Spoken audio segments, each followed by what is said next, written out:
Hey guys, Matt here again with Greensward. Spring here in Virginia Beach. Everything is blooming, looks great, feels great out here. But one thing that we're starting to see on some lawns is Poa Annua, or annual bluegrass. So this is a winter annual. So it starts its life cycle in September via seeds, which you can see here. And then it'll start to come out and then really maximize this time of year. And then what it's gonna do is when the heat hits here in Virginia Beach, it's gonna put these seeds in the ground and they'll lay dormant all through the summer and then they'll come back. It's identified by a little yellowish color as compared to the tall fescue. It typically has a shallow root system.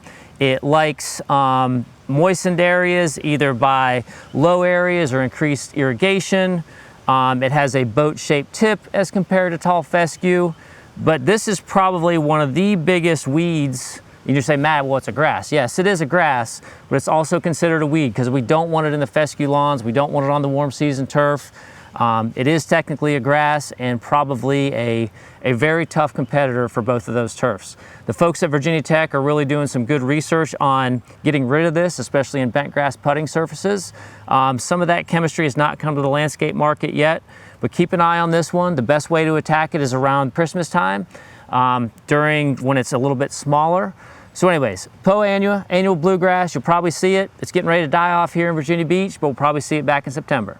Keep it green.